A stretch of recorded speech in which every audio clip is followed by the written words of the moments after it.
Alors ça va être journée Closcal détection.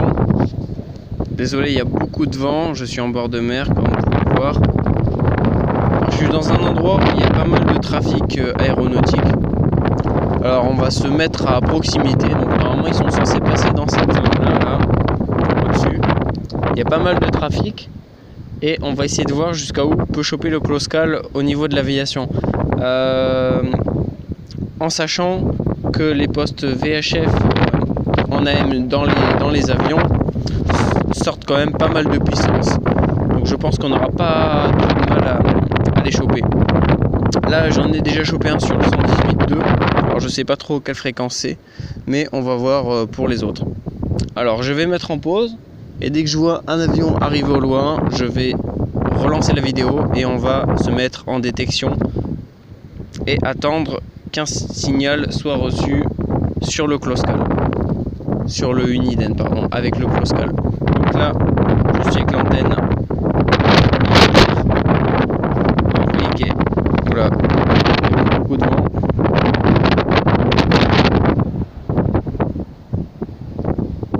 Et qui résiste quand même assez bien au vent. Et dès qu'elle se plie, dès qu'il y a trop de vent, elle se plie au niveau du milieu à peu près, et dès que le vent est moins fort, comme là, elle se remet en position. Ça permet de protéger son antenne pour pas qu'elle casse. Hein. Voilà, c'est super pratique. Puis je peux la plier et la mettre n'importe où. Bon, le premier avion qui est passé tout à l'heure. Maintenant, on va attendre. Peut-être qu'on va choper autre chose, hein. Vu que pas loin il y a des stations émettrices là-bas, bah, ça fait quand même quelques kilomètres, hein, mais on sait jamais. Voilà, ou peut-être des bateaux. Voilà, on va voir. Mais normalement on est censé choper quand même des trucs. Hein. Bon, allez, je mets en pause et on se donne rendez-vous tout à l'heure pour la suite si je vois quelque chose arriver. Alors je reprends. Pour l'instant il n'y a toujours rien, mais j'ai choisi de scanner la banque de données de ce qu'on a détecté. Donc vous voyez en bas il y a le petit C qui apparaît.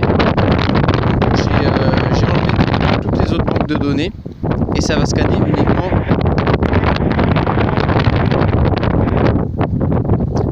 comme là uniquement les fréquences qu'on vient de détecter. Donc ça permettra au fur et à mesure les fréquences, écoutez les fréquences qu'on vient de choper, et j'ai réglé le Closcal en priorité. Donc ça permet d'écouter en même temps les fréquences qu'on vient de recevoir tout en gardant la fonction Closcal activée à tout moment. Voilà, donc tous les 2 secondes à peu près ça s'active. Donc là on a entendu un petit peu des communications sur la bande aéronautique. Par contre il y a vraiment pas mal de vent, je vais me déplacer. C'est vraiment la galère.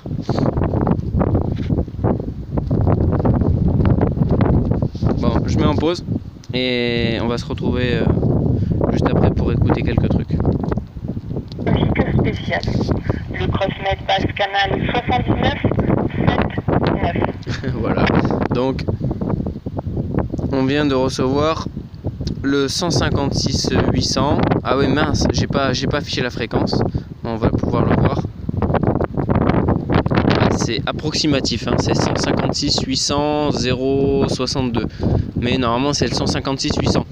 Je suis pas très loin des relais du CrossMed. Et là c'est une balise automatique pour la météo. Donc voilà, on vient de choper ça en Closcal pour l'instant. Donc ça veut dire qu'on va être en veille sur le 156 800.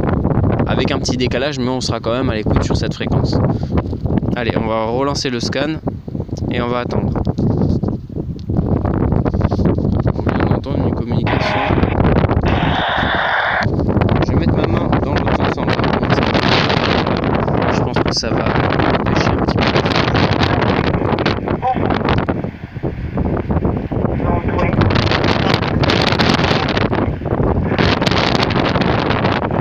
Alors,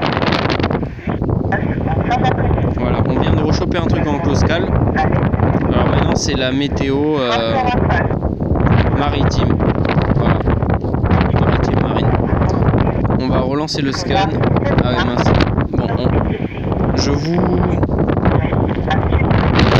je vous enlève ça hein, parce que c'est un petit peu chiant. Voilà. Et on va rester à l'écoute.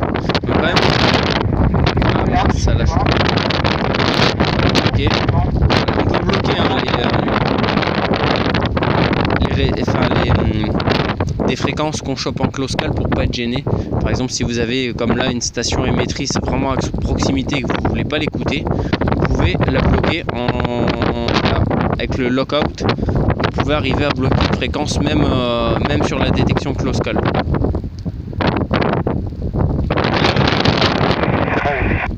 Les antennes tiennent quand même assez bien. Mais c'est pas grave. Il faut bien les tenir à la verticale. Alors j'essaye de faire des sujets pas trop abordés. Ça a été fait mais c'est plutôt dans les pays anglophones. Voilà. Donc voilà, c'est pour ça que je voulais faire cette vidéo. Déjà parce que j'aime bien faire ça. Voilà, c'est surtout ça. C'est pas forcément pour faire la vidéo, c'est parce que j'aime faire ça. J'aime faire de la détection de fréquences. Et je voulais juste faire partager ma passion, vu que là on chope rien d'exceptionnel. Enfin, c'est pas. Voilà. Je peux me permettre de partager ce moment-là avec vous. Voilà. C'est surtout pour ça que je fais des vidéos. Hein. Il y a certains sujets, c'est par rapport à des bugs que je trouve ou des petites manips au niveau des postes. Mais tout ce qui touche vraiment à l'écoute, c'est vraiment parce que je suis passionné d'écoute radio depuis pas mal de temps. Et je veux juste faire partager ma passion avec les autres personnes. Bon, là on chope plus grand chose, hein. Je parle, mais le close call il se déclenche plus. Ah, par contre je suis un peu bloqué. Alors j'en profite pour vous prévenir, dans quelques semaines, je vais recevoir mon fréquence mètre. Donc je ferai sûrement un petit review dessus, enfin je vais le présenter, je vais essayer de voir ce que ça vaut. Voilà, j'ai payé ça une quarantaine d'euros. C'est un Surcom, si je me trompe pas. Et on va le tester. Voilà, on fera peut-être un test versus Uniden. Surcom versus Uniden, ça peut être pas mal, vu qu'en plus ils ont des antennes BNC. Donc je vais essayer de trouver les mêmes antennes pour chaque détecteur, chaque fréquence mètre, parce que ça aussi c'est un fréquence mètre, hein. Ils appellent ça close call, mais c'est un fréquence mètre. Donc il faudra que je trouve les mêmes antennes, par exemple les antennes Uniden d'origine. Je mettrai la même sur les deux détecteurs. Voilà. Je mettrai la même sur les deux fréquences mètres et je ferai des tests de différence au niveau de la sensibilité, de la précision, etc. Ça pourrait être intéressant. Bon, je mets en pause hein, et s'il y a un truc intéressant, je relance. Alors je reprends encore une fois. J'ai pas encore chopé de nouvelles fréquences.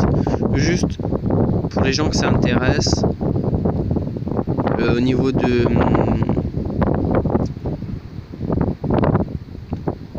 la détection radio, comme là, plus vous avez un dégagement sans obstacle, plus votre détection pourra choper le son. Donc ça dépend à la fois de votre antenne en réception qui augmentera la puissance de réception, donc vous aurez déjà, vous le capterez plus loin au niveau du signal, vous pouvez le détecter plus loin.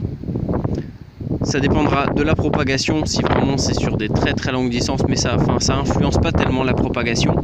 Ça dépend aussi au niveau du dégagement, au niveau de la puissance de l'émetteur. Donc si c'est un petit émetteur portable, par exemple, je dis n'importe quoi, des vigiles qui ont un Motorola avec une petite antenne dessus et qui sont avec une petite puissance, vous aurez plus de mal à l'accrocher avec le fréquence mètre ou le close call qu'un émetteur sur un point haut avec une grosse antenne et beaucoup de puissance.